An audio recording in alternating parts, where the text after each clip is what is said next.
தசமபாகம் புதிய ஏற்பாடு ஆண்டவராகிய இயேசு கிறிஸ்து காலத்தில் கிடையாது. அப்படியே ஒருவேளை தசமபாகம் நான் வாங்குவேன் அப்படின்றவங்க பார்த்தீங்கன்னா பால்த்து நகரன் ஐயா மூத்த பொண்ணு என்ன ஆனானே தெரியல. அவர் இன்னைக்கு குடும்ப ஆசீர்வாதம், குடும்ப நிம்மதி, குடும்பங்கள் மகிழ்ச்சியாக இருக்கிறதுக்குன்னு கூட்டம் நடத்துகிறாங்க. அவங்க குடும்பத்தில் ஆசீர்வாதம் இருக்கா?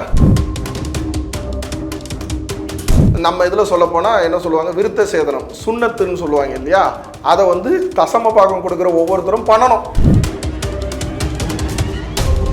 ஒன்றை வருத்திக்க எந்த ஒரு இடத்துலையுமே இயேசு கிறிஸ்து அந்த மாதிரி சொல்லலை.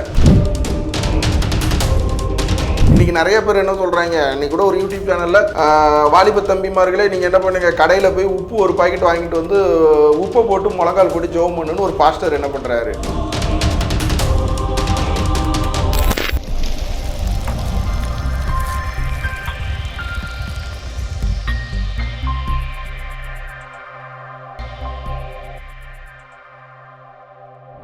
இன்றைய நேர்காணல் சிறப்பு விருந்தினர் ஆக்டிங் கிறிஸ்டியானிட்டி சேனல் நிறுவனர் சார்லஸ் அவர்கள். வணக்கம் சார். வணக்கங்க. நல்லா இருக்கீங்களா? நல்லா இருக்கேங்க. இப்போ வேளாங்கண்ணிக்கு பாத யாத்திரை போறாங்க காவி கட்டிட்டு. ஒரு சில பாதிரியாரே பார்த்தீங்கன்னா காவி அங்கி உடுத்திருக்காங்க. காவி அங்கிங்கிறது கிறிஸ்தவத்தில் ஏற்புடையதா? இந்த மாதிரி வேளாங்கண்ணி கோயிலுக்கு பாத யாத்திரை போறது, முட்டி போட்டு போறாங்க. அதாவது ஒரு உருவ வழிபாடே இல்லைன்னு சொல்லக்கூடிய ஒரு மதத்தில் உள்ளவங்க இந்த மாதிரி முட்டி போட்டு ஏறுறது, வழிபாடு பண்றதெல்லாம் ஏற்புடையதா? அதை நீங்க எப்படி பாக்குறீங்க? காவி போடுறது அது ஓகே, அது ஒரு கலர்னு வச்சுக்கலாம். ஏன்னா இன்னைக்கு ஒன்றும் இல்லை, இப்போ நீங்களும் நானும் ரோட்டில் போய் நிற்கிறோம், ஒரு விபச்சாரியே நம்மக்கிட்ட என்ன பண்ணுவாங்க, வரியான்னு கூப்பிடுவாங்க. என்ன காரணம் அப்படின்னா, நான் போட்டிருக்க ஷர்ட்டு, நீங்கள் போட்டிருக்க டிஷர்ட்டு, அதே ஒரு அங்கி போட்டிருக்கோன்னு வச்சிங்க, யாரும் நம்மகிட்ட தவறான எண்ணத்தில் என்ன பண்ண மாட்டாங்க, வரமாட்டாங்க. நம்மளும் தவறான எண்ணத்தில் இன்னைக்கு ஒரு சரக்கடிக்கே போகிறோம் அப்படின்னா ஷர்ட்டு போட்டு பார்க்குள்ளே போகலாம். இதே அங்கி போட்டு ஒரு பார்க்குள்ளே போகிறோன்னா எல்லாரும் சோத்திரம் பாதருப்பாங்க. அதனால் அது தவறுக. அது அங்கி போடுறது ஓகே, அது நீங்களும் போட்டுக்கலாம், நானும் போட்டுக்கலாம். அதே மாதிரி இந்த பெரிய இதெல்லாம் போடுறாங்க பாருங்க, சிலுவை, அது கூட உண்மையாக நல்லது தான். ஏன்னா அந்த சிலுவை போட்டிங்கன்னாவே உங்ககிட்ட தவறாக யாரும் என்ன பண்ண மாட்டாங்க, அணுக மாட்டாங்க. நம்ம ஒரு ஆட்டோக்காரரை இடிச்சா கூட சாரி ஃபாதர்னு சொல்லிட்டு போயிடுவார். இல்லைன்னா நம்மளை ஒரு 2 வார்த்தை திட்ட, நம்ம 2 வார்த்தை திட்ட, நம்ம வாயிலேருந்து அசிங்கமான வார்த்தைகள் வரும். அதெல்லாம் கட்டுப்படுது. ஆனால் நீங்கள் சொன்ன அந்த முட்டி போட்டு நடக்கிறது, அதெல்லாம் ஆண்டவர் என்ன சொல்லியிருக்காப்புலன்னா, என்கிட்ட நீ மனமாற கேளு, அறக்கதவை மூடிக்கிட்டு நீ என் கூட பேசு, நான் உன் கூட பேசுவேன். இல்லை நீ என்னை துதித்து ஆராதனை பண்ணணும், என்னை நீ ஒர்க்ஷிப் பண்ணணும்னு நினைக்கிறியா, சத்தம் போட்டு பாட்டு பாடு, தப்பு இல்லை. அதை தான் இயேசு கிறிஸ்து சொல்லியிருக்காப்லையே தவிர ஒன்றை வருத்திக்க எந்த ஒரு இடத்துலையுமே இயேசு கிறிஸ்து அந்த மாதிரி சொல்லலை. இன்றைக்கி நிறைய பேர் என்ன சொல்கிறாங்க, இன்றைக்கி கூட ஒரு யூடியூப் சேனலில் வாலிப தம்பிமார்களே நீங்கள் என்ன பண்ணுங்க, கடையில் போய் உப்பு ஒரு பாக்கெட் வாங்கிட்டு உப்பை போட்டு முழங்கால் போட்டு ஜெபம் பண்ணுன்னு ஒரு பாஸ்டர் என்ன பண்ணுறாரு, யூடியூப்பில் பிரபலமாக இருக்கிறவர் பிரசங்கம் பண்ணுறாரு.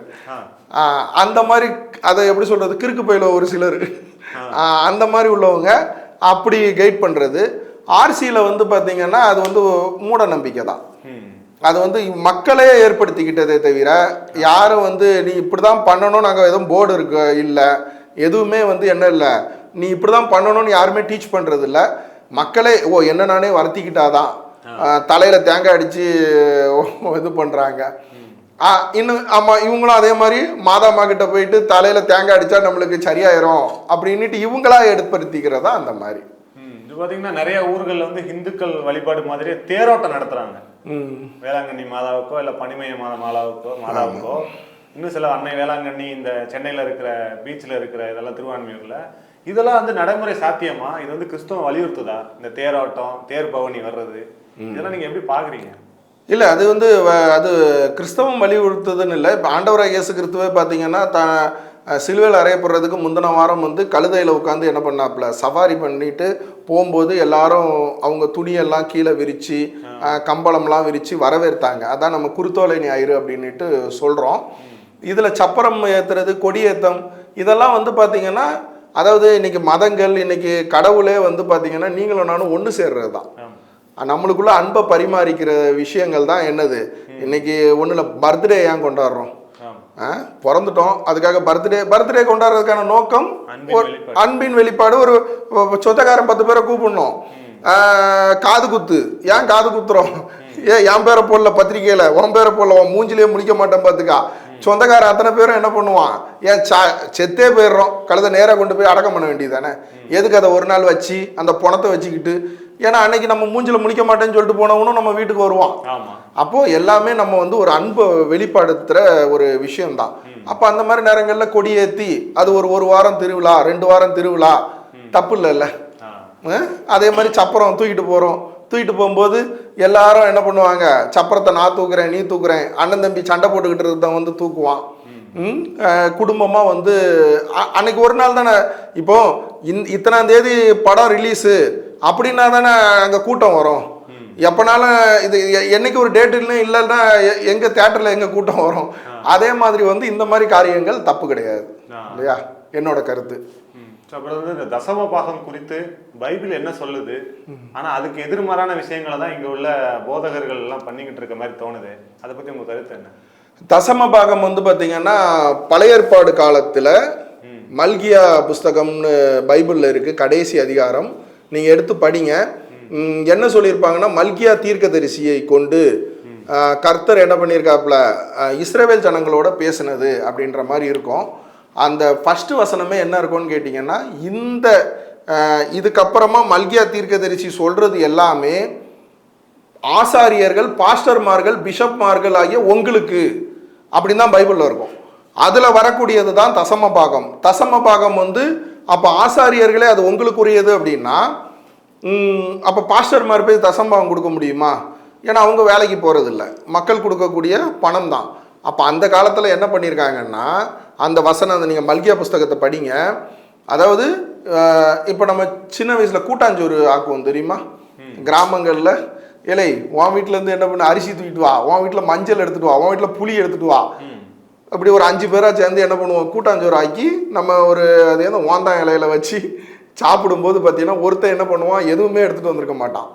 அவன் சும்மா நின்றுட்டு இருப்பான். என்ன மாப்பிள்ளை நீ ஒன்றுமே எடுத்துகிட்டு வரலையே? எங்கள் அம்மா நான் எடுக்க போனோம்டா, சீரகம் எடுக்க போனேன், எங்கள் அம்மா யாசிக்கிட்டா பார்த்துக்கா. சரி, இவனுக்கும் என்ன பண்ணு, அந்த கூட்டாஞ்சோறுலேருந்து ஒரு பங்கை கொடு. இதுதான் தசம பாகம். அந்த காலத்தில் என்ன பண்ணாங்கன்னு கேட்டிங்கன்னா, பழைய ஏற்பாடு காலங்களில் இது தானிய வகைகள், ஆடு மாடு கோழி எல்லாத்தையும் கொண்டு வந்து பண்டக சாலையில் வச்சாங்க. அந்த பண்டக சாலையில் உள்ளதை கூட்டாஞ்சோறாக்கி என்ன பண்ணாங்க, ஒரு கிடா கொடுத்தவனுக்கும் ஒரு ஆடு கொடுத்தவனுக்கும் அதே சாப்பாடு, அரிசி கொடுத்தவருக்கும் அதே, அரிசியை கொடுக்காதவருக்கும் ஒரு உப்பு பாக்கெட் கூட கொடுக்காதவருக்கும் அதே சாப்பாடு, அதை பகிர்ந்து சாப்பிட்டது தான் தசம பாகம். தசம் பாகம், அதை பாகமாக பிரித்து சாப்பிட்டாங்க. அதுக்கப்புறம் புதிய ஏற்பாடு காலத்தில் வந்து ஆண்டவராகிய இயேசு கிறிஸ்து பூமிக்கு வந்ததுக்கப்புறம் பார்த்தீங்கன்னா, அவர் தசம் பாகத்தை குறித்து பேசவும் இல்லை. ஆண்டவராகிய இயேசு கிறிஸ்து சொன்னது என்னன்னு கேட்டிங்கன்னா, காணிக்கை நீ வந்து என்ன பண்ணு, உன் மனமாற கொடு. ஏன்னா ஆண்டவராகிய இயேசு கிறிஸ்துவே பார்த்தீங்கன்னா உங்களுக்கு தெரியும், யூதாஸ் காரியோத்து தெரியும் இல்லையா, இயேசு கிறிஸ்துவை காட்டி கொடுத்தவர்.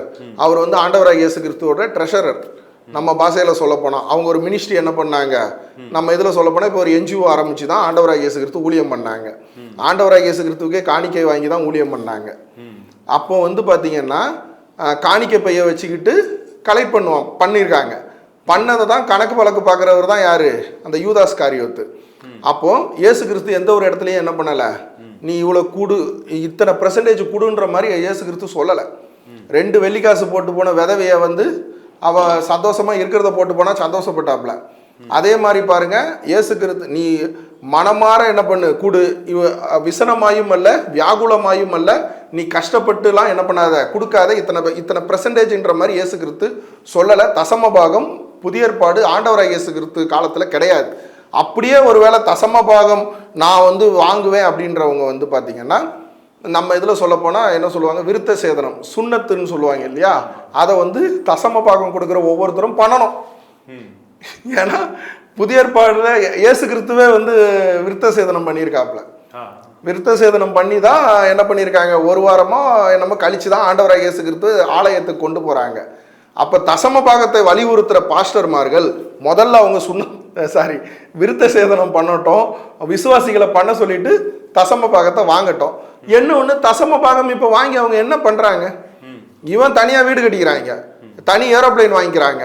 அப்போ உள்ள மாதிரி ஒருவேளை நீங்கள் தசம்பாகம் வாங்குறீங்க அப்படின்னா நான் 5000 ரூபாய் போட்டிருப்பேன், நீங்க 500 ரூபாய் போட்டிருப்பீங்க, 800 100 ரூபாய் போட்டிருப்பாரு, 800 காணிக்கையே போடாதவர் இருப்பாரு. அப்ப அந்த இடத்துலயே உண்டியலை உடைச்சு என்ன பண்ணணும், பிரிச்சு அதுல 10,000 ரூபாய் இருக்கு உதாரணத்துக்குன்னா பாஸ்டருக்கு ஒரு பங்கு, விசுவாசிகளுக்கு எல்லாருக்கும் ஒரு பங்கு, அப்ப காணிக்கையே போடாதவருக்கும் ஒரு பங்கு போய் சேரும். அந்த மாதிரி பண்ணாங்கன்னா ஓகே. ஆனா இப்ப அது யாருமே அதை பண்ணலையே, தனக்கு தானே மொத்தமா எடுத்துட்டு போயிடுறாங்க, விசுவாசிகளுக்கு யாரு பிரிச்சு கொடுக்குறாங்க? அதனால புதிய அப்ப நீ இயேசு கிறிஸ்துவை மறுதளிக்கிறதுக்கு சமமானதுதான் தசம பாகம். அப்ப இயேசு கிறிஸ்துவே இல்லப்பா, அவர் வந்து பிறக்கவே இல்லை, அவர் வந்து பூமியில ஊழியம் செய்யல, நமக்காக சிலுவையில் அறையப்படல, 3ஆம் நாள் உயிர் தெழல அப்படின்ற நம்பிக்கை இயேசு கிறிஸ்துவே கிடையாதுன்னு சொல்றவங்க தான் தசம பாகத்தை கொடுக்கணும். ஆமா, இது வந்து இந்து மதத்துல பிராமணர்களை நக்கல் பண்ணும்போது என்னன்னா தட்டேந்தி பிச்சை எடுக்கிறாங்க அப்படிங்கிற மாதிரி அந்த உண்டியல்ல காசு போடுறது, தட்டுல தட்சணை போடுறதெல்லாம் பேசுவாங்க. பட் இவங்க இங்க என்ன பண்றாங்க அப்படின்னா, இது பொதுவா வைக்கிற ஒரு குற்றச்சாட்டு என்ன அப்படின்னா, தசம பாதங்கிற பேர்ல கழுத்துல கிடக்கிற கம்மல், கழுத்துல கிடக்கிற செயின், காதுல கிடக்கிற கம்மல், கையில இருக்க மோதிரம் எல்லாத்தையும் கலட்டி போடு, வீட்டுல சொத்து பத்திரம் இருக்கா அதை எடுத்து வந்து போடு அப்படின்னு ஜான் ஜபராஜ் கொண்டு பேசுறாங்க. இதையும் தாண்டி மோகன் சி லாசரஸ் எல்லாம் என்ன சொல்றாருன்னா, நீ 100 ரூபாய் கொடுத்தா உனக்கு கர்த்தர் 100 ரூபாய்க்கு ஆசீர்வாதம் பண்ணுவாரு, 1000 ரூபாய் கொடுத்தா 1000 ரூபாய்க்கு ஆசீர்வாதம் பண்ணுவாரு, அந்த மாதிரி பேசுறாங்க. இதையும் தாண்டி பாத்தீங்கன்னா பால் தினகரனோட அவங்க மாதிரி ஆட்கள் என்ன பண்றாங்கன்னா, லட்சக்கணக்கில் போடுங்க, நான் கனடால வீடு இல்லாம தவிச்சேன் அப்படிங்கிற மாதிரி. இதெல்லாம் வந்து தசம பாகங்கிறது இந்த மாதிரி வந்து கொள்ளையடிக்கிற திட்டம் மாதிரி தோணுது வெளியில இருந்து பாக்குறவங்களுக்கு. ஆமா, கட்டாயம். இது தசம பாகம்ன்ற பேர் ஒரு பாஸ்டர் சொல்லிட்டாருனாவே அவர் டுபாக் வருங்க, அவ்வளவுதான். அவர் இயேசு கிறிஸ்துவ மறுதளிக்கிறவருன்னு அர்த்தம். நீங்க நகை கலட்டி போடுறது வந்து இந்த தசம்பாகத்துல வராது. அது வந்து எப்படி ஆட்டையை போடுறதுன்னு கேட்டீங்கன்னா, ஒரு அம்மா இப்போ உடம்பு சரியில்லாம இருப்பாங்க, அவங்கள வந்து என்ன சொல்றது, உனக்கு தாலி முக்கியமா இல்லை கணவன் முக்கியமா, உன் வீட்டுக்காரர் வந்து பிழைக்க வேண்டும் என்றால், ஏற்கனவே இதே மாதிரி தான் நான் ஒரு சபைக்கு போனேன், அந்த சபையில ஒரு அம்மா வந்து கண்ணீரோடு அழுதுகிட்டு இருந்தாங்க, அவங்க வீட்டுக்கார் ஹாஸ்பிட்டல்ல இருந்தாரு, அந்த அம்மா தாலி செயினை கலட்டி உள்ள போட்ட உடனே அவங்க வீட்டுக்காரர் என்ன பண்ணிட்டாரு, எகிரி குதிச்சு பொட்டாட்டியை கூட்டு அனிமூன் போயிட்டாரு அப்படின்னு இவர் வந்து என்ன பண்ணுவாருன்னு கேட்டீங்கன்னா, ஒரு இன்டைரக்டா ஒரு பிரசங்கத்தை பண்ணுவாரு. அப்ப எல்லா மனுஷனுக்கும் வியாதி இருக்கும், எல்லா மனுஷனுக்கும் கஷ்டம் இருக்கும், இருக்கிற அத்தனை பேரும் என்ன பண்றது, ஐயோ அந்த அம்மா 10 பவுன் செயினை கலத்தி போட்டுச்சா, நம்ம 2 பவுன் தானையா இருக்கு, சரி போடுவோம் அப்படின்ற மாதிரி போடுறது. இது வந்து ஏமாத்தி வாங்குறது. அப்புறம் இவரை விட்டீங்க, ஆலன் பால் ஐயா இருக்காரு இல்லையா, பிளஸிங் டிவி, அவர் வந்து ஒரு அனௌன்ஸ்மெண்ட் கொடுத்தாரு.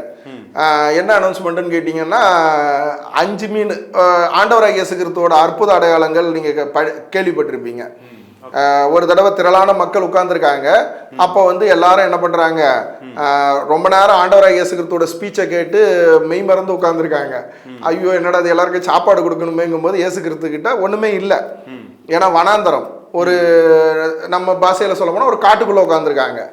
அப்போ வந்து என்ன பண்றாங்கன்னு கேட்டீங்கன்னா, ஒரு பையனை கூப்பிட்டு உங்ககிட்ட என்னப்பா இருக்கு அப்படின்றோன்னா, அவன் 2 மீனும் 5 அப்பம். 5 அப்பம்னா என்னது, பரோட்டான்னு வச்சிங்களேன், 2 மீனும் பரோட்டாவை மட்டும் எங்கள் அம்மா கெட்டிச்சோறு கட்டி கொடுத்தாங்க பிரசங்கத்தை கேதுலன்ட்டோன்னே, அந்த இதுவை அற்புத அடையாளம் பண்ணி அங்கே இருக்கிற அத்தனை பேருமே சாப்பிட்டாங்கன்னு நீங்கள் படிச்சிருப்பீங்க. அந்த அதே மாதிரி 5 மீனுக்கு அடையாளமாக 5000 ரூபாயும், 5 அப்பத்துக்கு அடையாளமாக 5000 ரூபாயும், 2 மீனுக்கு அடையாளமாக 2000 ரூபாயும் அனுப்புங்கன்ட்டு என்ன பண்ணாப்ல, அனௌன்ஸ்மெண்ட் கொடுத்தாப்ல. அதே மாதிரி பால் தினகரனையா தங்கச்சாவி திட்டம், நீங்க பரலோகத்துக்கு போற சாவி எங்ககிட்ட இருக்கு, அதை வந்து தங்கத்துல செஞ்சு வச்சிருக்கோம், அந்த சாவியை நீங்க வந்து வாங்கிட்டீங்கன்னா நீங்க பரலோகம் போயிருவீங்க. இதே மாதிரி அப்புறம் மோகன் சி லாசரஸ் அது தெரியும், ஒரு மூட்டை நெல் விதைச்சிங்கன்னா எவ்வளோக்குள்ள அதுக்கேற்ற அறுவடை கிடைக்கும், அதே மாதிரி எவ்வளோ காணிக்க கொடுக்குறீங்களோ அவ்வளவுதான் ஆண்டவர் உங்களை ஆசீர்வதிப்பாரு. ஆனா இதுல எல்லா விஷயத்திலையும் பாருங்க, எல்லாருக்கிட்டையுமே பணம் சேர்ந்துருச்சு, போலியான ஆண்டவராகிய இயேசு கிறிஸ்துவோட சத்தியத்தை பேசி, ஆனா ஒருத்தர் வாழ்க்கையில நிம்மதி கிடையாது, ஒருத்தர் வாழ்க்கையிலுமே கிடையாதுங்க. அவங்க தலையில கை வச்சு ஏகப்பட்ட பேர் வந்து ஆசீர்வாதம் வாங்கிட்டு போறாங்க. ஐயா என் பிஸ்னஸ் பெருகணும், ஐயா என்னோட பிள்ளைகளுக்கு கல்யாணம் நடக்கணும், எனக்கு புள்ள வேணும், எனக்காக ஜெபம் பண்ணுங்க. ஒவ்வொருத்தருக்கும் மோகன் சி லாசரஸ் கதை உங்களுக்கே தெரியும். இன்னைக்கு நான் இப்போ லேட்டாக போனேன்னா, இப்போ என் பையன் உங்கள் வீட்லேயே உங்கள் பொம்பளை பிள்ளை என்ன பண்ணுவான், எங்கே டாடி இருக்கீங்க, அதுதான் ஆசீர்வாதம் இல்லையா? அப்போ வரும்போது என்ன பண்ணுங்க, எனக்கு ஒரு ஜடமாட்டி வாங்கிட்டு வாங்க, நேற்று தானே வாங்கி வந்து கொடுத்தேன், அது தொலைஞ்சிருச்சு, நீங்கள் ஒரு 4 திட்டு திட்டுவியா, திட்டிட்டு சரி போகும்போது உங்கள் பையன் என்ன பண்ணுவான், எனக்கு ஒரு பெல்ட் வாங்கிட்டு வாங்க பாம்பான். இல்லை நேற்று வாங்கி கொடுத்த பெல்ட் என்ன ஆச்சு, ஒரு பேனா வாங்கிட்டு வாங்க, பென்சில் வாங்கிட்டு, இந்த ஆசீர்வாதம் அவருக்கு இல்லை. அதுக்கு காரணம் வந்து இந்த மாதிரி ஏமாற்றி மக்கள்கிட்ட போலியான விஷயங்களை சொல்லி பணம் சம்பாதிச்சது. அப்புறம் பால்த்து நகரன் ஐயா மூத்த பொண்ணு என்ன ஆனானே தெரியல. என்ன வாழ்க்கையில் என்ன இருக்கு, அவர் இன்னைக்கு குடும்ப ஆசீர்வாதம், குடும்ப நிம்மதி, குடும்பங்கள் வந்து மகிழ்ச்சியா இருக்கிறதுக்குன்னு கூட்டம் நடத்துறாங்க. அவங்க குடும்பத்தில் ஆசீர்வாதம் இருக்கா? நம்ம குடும்பத்தில் இன்னைக்கு வந்து நம்ம ஏன் சென்னையில் மழை வந்திருக்கும் போது நீங்களும் நானும் என்ன பண்ணோம், சாப்பாட்டுக்கு வழி இல்லாமல் குடும்பமாக தானே நம்ம உட்காந்துருந்தோம். குடும்பமாக என்ன பண்ணோம், கண்ணீர் வடித்தாலும் ஏன் இப்போ நம்ம சந்தோஷமாக இன்னைக்கு நம்ம வெளியே டூருக்கு போனாலும் குடும்பமாக போகிறோம், ஒரு பார்க்கில் போய் உட்காந்தாலும் குடும்பமாக போகிறோம். ஆனால் பால்த்து நகரன் ஐயாவுக்கு அந்த குடுப்பனை இல்லை. ஆலன் பால் ஐயா அவர் கதையெல்லாம் வெளியே சொன்னால் நீங்களே கண்ணீர் வெடிச்சிருவீங்க. இதே மாதிரி ஒரு பிரபலமானவங்கள சொல்கிறேன், ஒருத்தர் குடும்பத்திலையுமே நிம்மதி கிடையாதுங்க.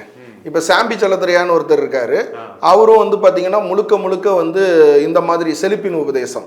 நம்ம சொல்லுவோம் இயேசு கிறிஸ்து துணி இல்லாமல் அம்மா அப்பா முன்னாடி ஊரார் மத்தியில் வந்து சிலுவையில் தொங்குனாப்ல. என்ன காரணம்னா உங்களுக்காக எனக்காக நம்மளோட பாவங்களுக்காக.